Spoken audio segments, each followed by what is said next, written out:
lankomies tilasi Temusta hienot takavalot. Tää on siis tää ykköskoppanen Fiatti. Eli samat takavalot, mitkä mulla on tossa Hymerissä, niin oli tässä. 16 € maksoi 2 kappaletta takavaloja. Ja CE-hyväksynnästähän nyt sit ei oo tietoa, että saa nähdä meneekö katsastuksesta läpi.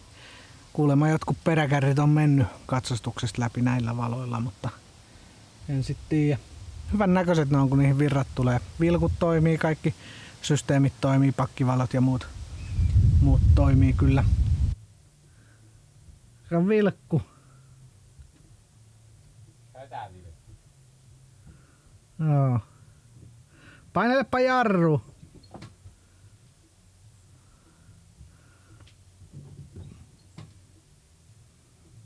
Joo.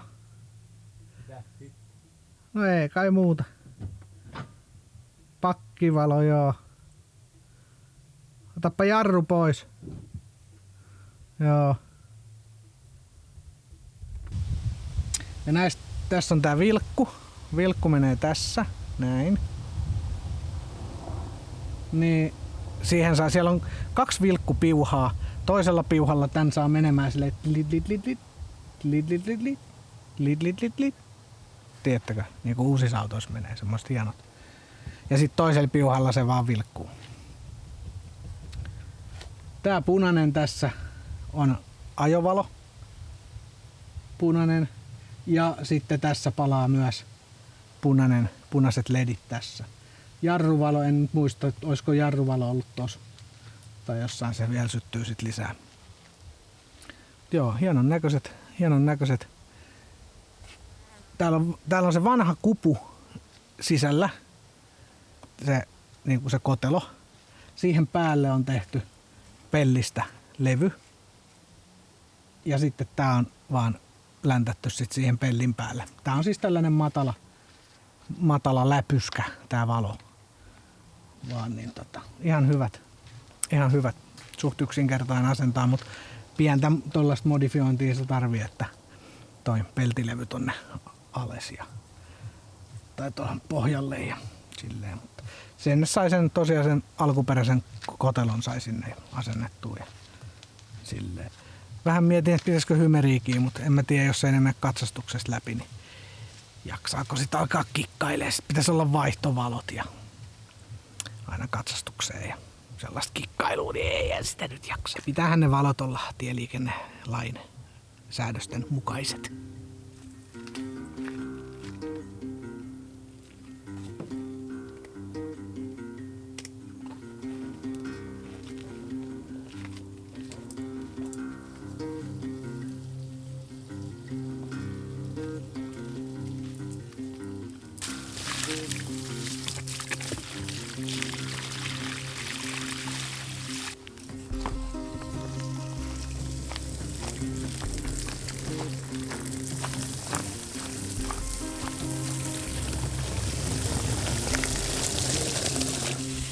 No hyvä.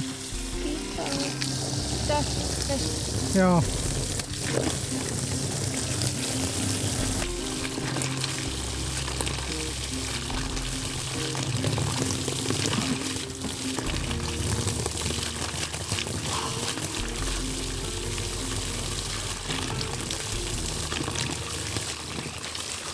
Helteillä muistakaa nesteytys. Vituttaa kyllä tää vesitankkihomma. Yhtään ei jaksaisi just mitään tällaista typerää ylimääräistä. Turhaa paskaa niin sanotusti. Röökitkin on loppu. Onneksi Dr. Pepperi on sentään täys 12-pack jääkaapissa.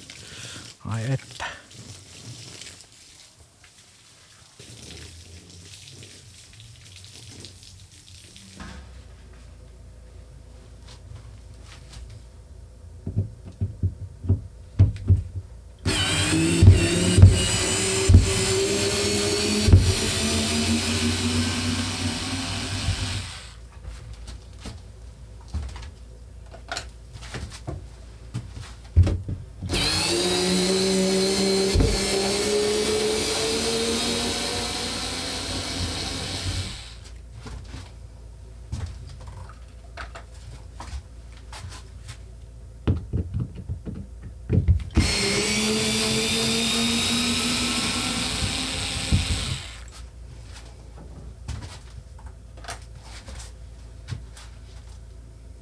Nyt olisi muutama ylimääräinen ehjä, kattoluukku, mekanismi. Kuvut on varmaankin halki, mutta systeemit toimii. Vivut ja hyttysverkot on ehjät ja näin. Jos joku tarvii noita MPK-luukkuja.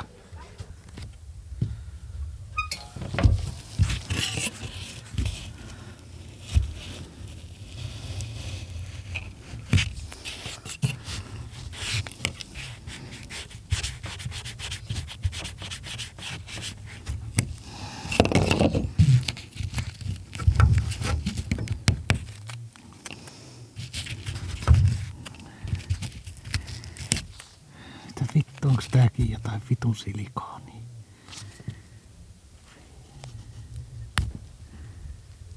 Ei vittu.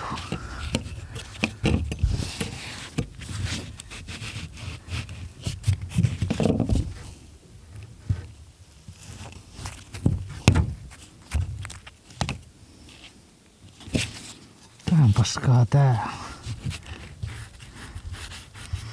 Tää on ainakaan putuilijalle.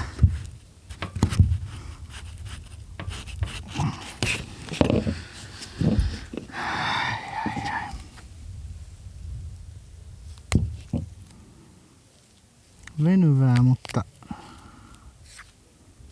en tiedä mitä tää on.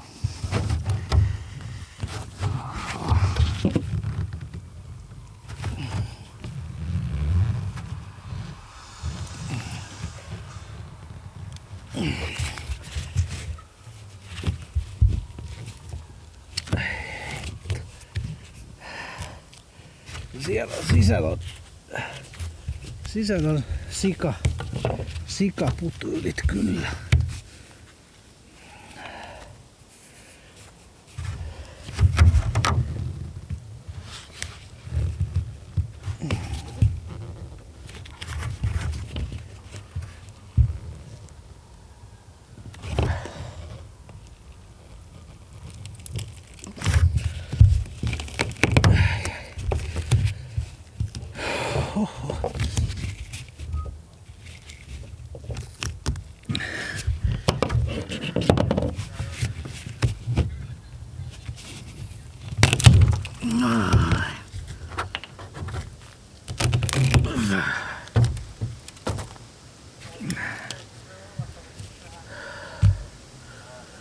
Hoho, olihan siinäkin taas.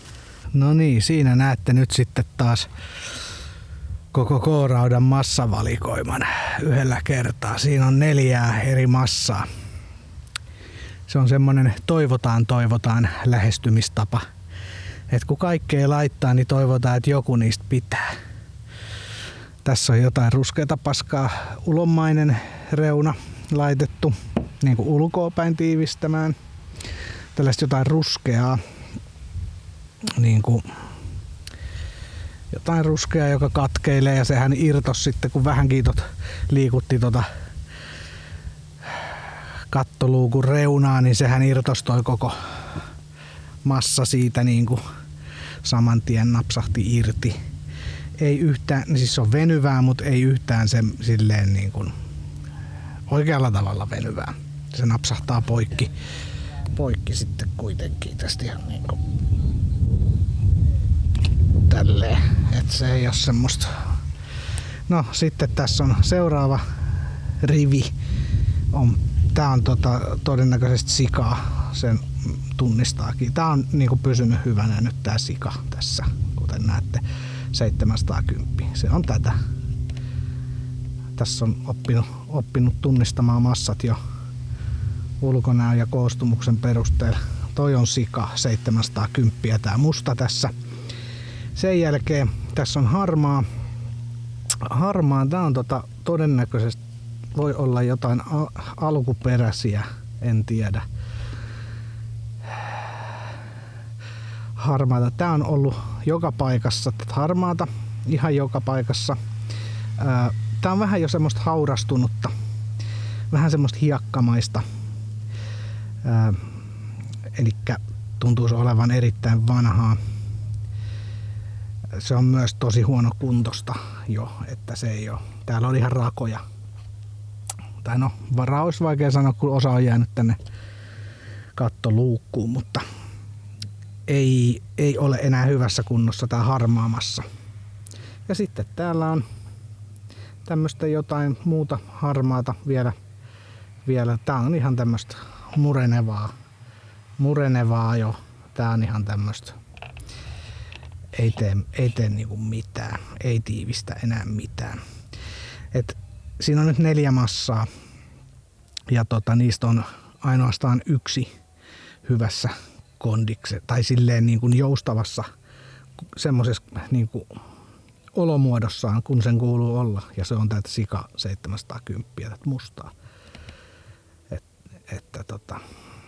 Ja sitä mä oon itse käyttänyt näissä nyt kaikissa. Ja sehän se on se hyvä. Ja se on vielä suht edullista noihin Karavan-liikkeiden versioihin, Dekaliiniin ja muihin verrattuna. Niin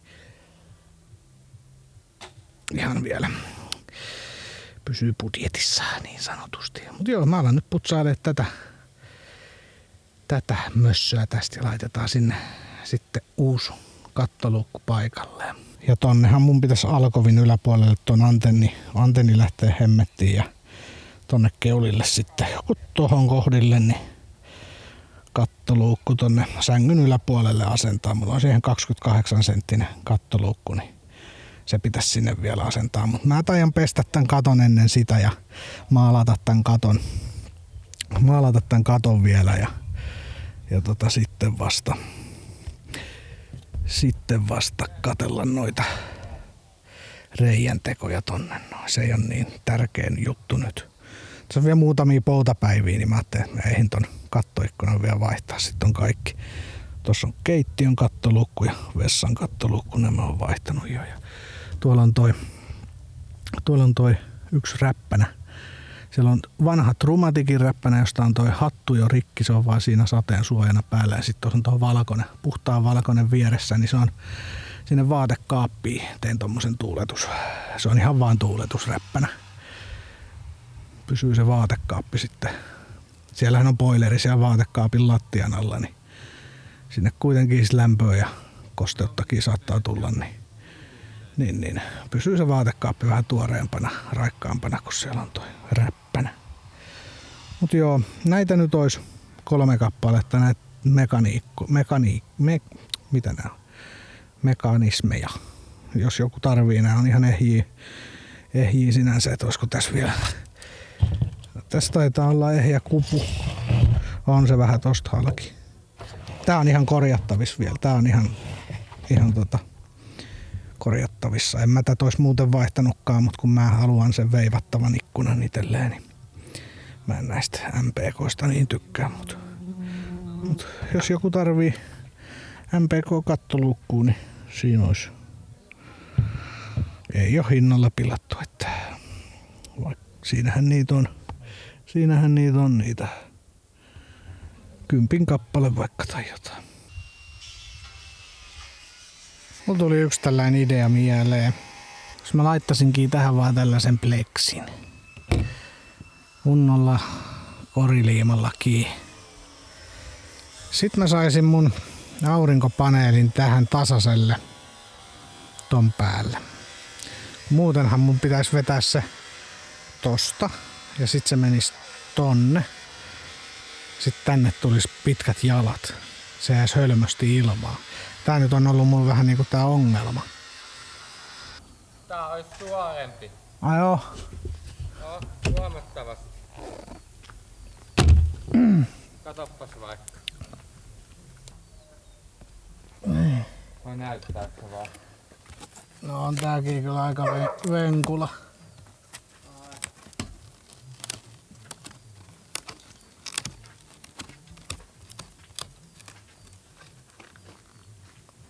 Jos ottais niinku suoraan levyn päälle ja antais lämpöä vähän.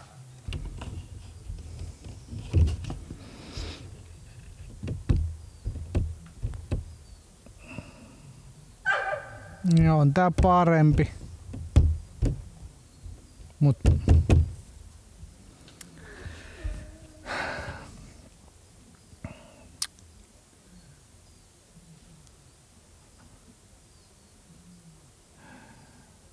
Tää on kans... Täältä painaa, niin toi nousee.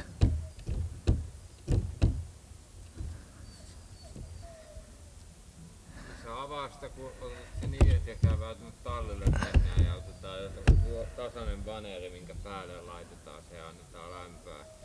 Sitä vaneeria vasten, niin siitä hävii se pinga. Se on taipunut sit.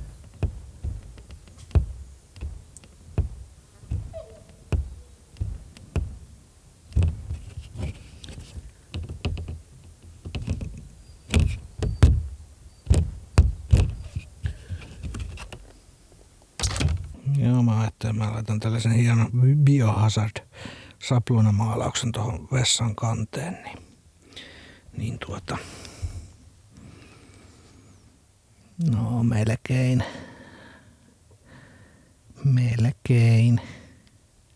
Joo, tässä on nyt tällainen pleksi. Tässä on nyt tällainen pleksi. Tosiaan, mitä me leikattiin tosta. Se on vanhasta asuntoauton ikkunasta leikattu siltä suoralta puolelta, eli sisäpuolelta. Sehän on kupera ulkopuolelta ja suora sisäpuolelta, niin se on vähän vempula. Ei toi oo ihan suora.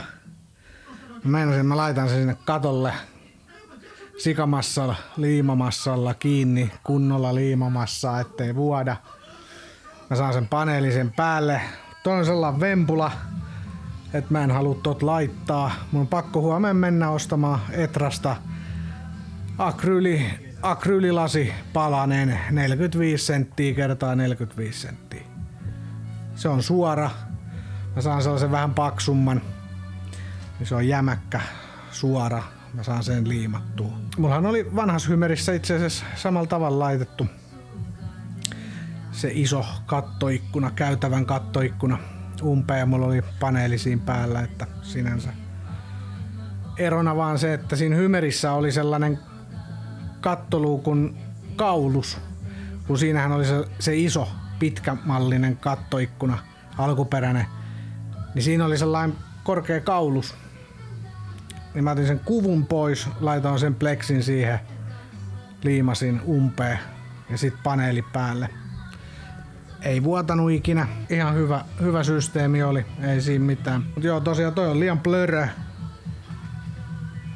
Joten huomenna akryylilasin ostoon. Ja mä vien ton vesitankin sitten sinne muovihitsaukseen huomenna.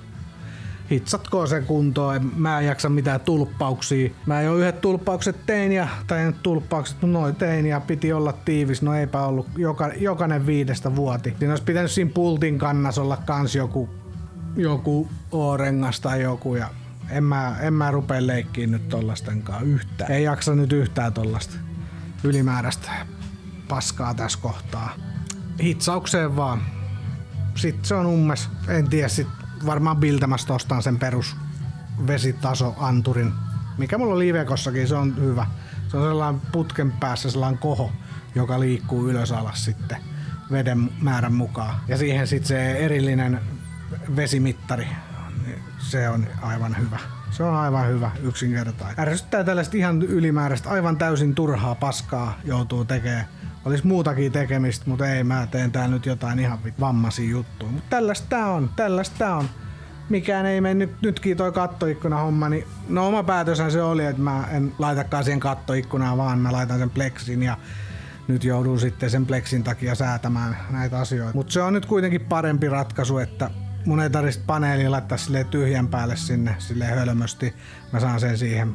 Enkä mä tee sillä käytävän kattoluukulla mitään, kun mulle tulee kuitenkin sinne alkoviin tulee kattoluukku. Mä teen sinne reijän sitten.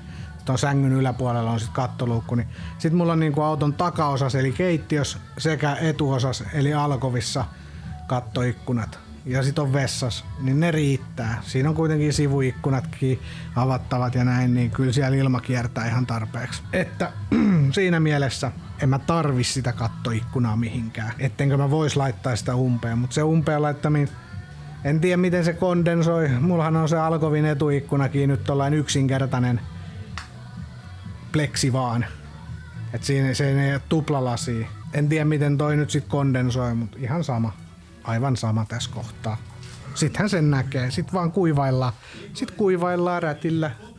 Paskapaperilla pyyhitään aina aamuisin.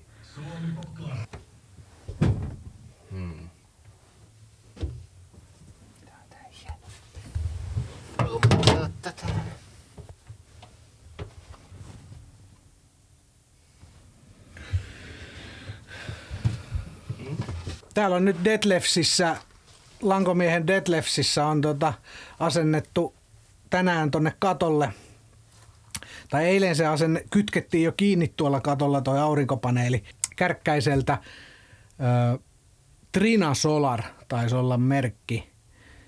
410 wattinen half cut bifacial eli molemmilta puolilta lataava ja half cut paneeli. 410 wattia tosiaan. 59 € alennuksessa. Normihinta 79 €. Eli käytännössä ilmanen, eihän tuolla 59 € paneeli, niin sehän ei maksa enää mitään. Kuitenkin 410 wattia ja näin. No eihän se tuo katolla se molemminpuolinen bifacial lataus nyt mitään hyödytä sinänsä tämmöisessä käytössä, mutta kuitenkin se kytkettiin eilen kiinni ja tänään se on pultattu sinne kiinni. Ja tuolla menee sellaiset hyvät kiskot tuolla katossa, niin se oli hyvä pultata sinne kiinni. Ja sitten tässä on tosiaan noin Power Queenin 100 ampeerinen Bluetooth-akku ja sitten toi Power Queenin 30 ampeerinen MPPT-lataussäädin, joka on muuten hervottoman kokonen, mutta sekin on myös Bluetoothilla. Ja mä en edes tiennyt, että siinä on Bluetooth. Mä luulin, että siinä ei ole Bluetoothia. Mä oon tehnyt esittelyvideonkin noista Power Queenin akuista. Ja tänään sitten Bluetoothilla kattelin molempia akkua ja lataussäädintä. Ja paneeli latas. Tuossa on puu takana, joka varjostaa aika paljon just keskipäivän latausta. Et iltapäivällä se tulee sitten puun takan esiin. Niin silti se huippulataus oli tänään joku 220 vai 280, varmaan 220 wattia niin kuin iltapäiväaurinkoa. Se on ihan hyvin keskipäivän aurinkoa, jos ei toi puu olisi varjostanut tossa, niin varmaan 300 helposti, reilu 300 wattia varmasti olisi tullut. Et tuollainen 59 € paneeli niin antaa kyllä tehoa aivan tarpeeksi. Aivan tarpeeksi. Ja sitten tuollainen 100 ampeerin akku, niin se jaksaa sitä ladatakin, yksi paneeli. Et tietysti mitä enemmän paneeleja, niin aina sitä parempi, mutta tuollaiselle 100 ampeeriselle akulle niin tuollainen 400 wattin paneeli on aika passeli. Tietysti Suomen syksy on niin pimeä, että auttaako siinä paneeleiden määrä yhtään mitään niin pimeässä, mutta tosi hyvältä näyttää. Power Queenin akut, Bluetoothit näyttää järkevästi tietoa ja dataa ja sielläkin on historia. Se on ton MPPT-säätimen historia näkyy sieltä, lataushistoria ja näin. Et ihan hyvät systeemit. Et kannattaa tsekata Kärkkäisen aurinkopaneelit, niin jos halvalla haluaa paneeleita. Mulla on siellä toi oma paneeli oli 535 wattinen, sekään en maksanut kuin 120. Niitä ei nyt ole ollut noit mikä mulla on toi Longin X6 535 wattia, niin niitä ei nyt ole ollut Kärkkäisellä, mutta en tuollainen 120 euroakaan niin ole mitään. Saatikka sitten 59 €, niin on noi tullut alas, mutta niin on noi litiumakkujenkin hinnat tullut ihan naurettavana edullisiksi. En mä tiedä, miten ne voi olla niin halpoja, mutta eihän noi litiumakutkaan maksa enää yhtään mitään. Muutama satasella saa jo hyvän Bluetooth-akun ja tällaiset systeemit. No, sehän on tietysti vaan hyvä meille harrastus, kun alkaa täällä Suomessa noin muuten verotuksellisista syistä käymään kalliiksi, niin on kiva, että jotkut hinnat tulee sentään alas, kun muut hinnat menee moninkertaisesti ylös. Että kiitos vaan SFC ja Suomen valtio hyvästä yhteistyöstä ja harrastajien etujen ajamisesta. Niin saatana. Ja muuten tässä on lankomiehen autossa, niin täällä on toi sama pöytä, mikä mulle tulee, toi akaasiapöytä. Se on tässä. Tästähän mä tämän idean itekin sain. Tosi hyvän näköinen pöytälevy. Tosi hyvän näköinen pöytälevy, joo. Ja sitten kun täällä on meillä tämä Bordöksin dokki, niin Temusta sai tällaiset kivat Bordöksin dokki pöytäliinat ja tyynynpäälliset ja oliko suihkuverhokin vielä vai mitä kaikkea oli. Joo, tää on justiin rakennettu. Täällä on mustaa kangasta, samaa kangasta mitä mulla on, niin kaikki katot, seinät, kaikki. Tää on tällainen musta man cave. Siellä on LED-lamput kaappien alla ja tää on jännästi, tää on tehty kokonaan OSP-levystä, eli tästä kuvioidusta tai tästä tällaisesta OSP-levystä. Siellä on mustaa OSP-levyä ja sitten on tää on kullan värinen tää videolle. No kyllä se tosta ehkä vähän heijastelee. Kultamaalilla maalattu nämä OSP-levyt, niin näyttää niinku melkein alkuperäiseltä, mutta sitten ei kuitenkaan ole niinku alkuperäistä, kun se on kullanvärinen. Ja siinä on napit, lukkonapit ja systeemit ja hyvä hellasysteemi siinä on ja 3 polttimolla lasikantinen ja siellä on sitten tiskiallasta ja siinä on kaasujääkaappi ja on siinä 12-volttinenkin ja 230-volttinen ja tuolla on tosiaan ne akut ja tässä on Sofian maalaus tässä ovessa. Siinä on kaapin ovi. Siinä on Sofian maalaus. Sekin on OSP-levyyn tehty. Siinä on myös tuollaista kultahippua laitettu tonne, mitkä niinku kimaltelee tietyssä valossa sitten. Toi. Siinä ja tuolla on trumatikkia ja tässä on sitten tällainen sohvasysteemi ja vessa on vielä kesken. Siellä on boileri ja suihkuallasta ja kasettivessaa ja systeemiä. Sinne tulee vielä maalit ja systeemit. Siinä on kans ove ja ei tää on minusta yhtään hullumman näköinen tää. Mä itse asiassa tykkään tästä kullan väriseksi maalatusta OSP-levystä. En tiedä, olisiko hopea vielä niinku kivempi, en tiedä. Tää on kyllä hyvä. Ja tämähän on aika kestävää jämäkkää. Et silleen. Joo.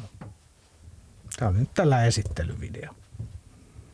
Rekaron penkit.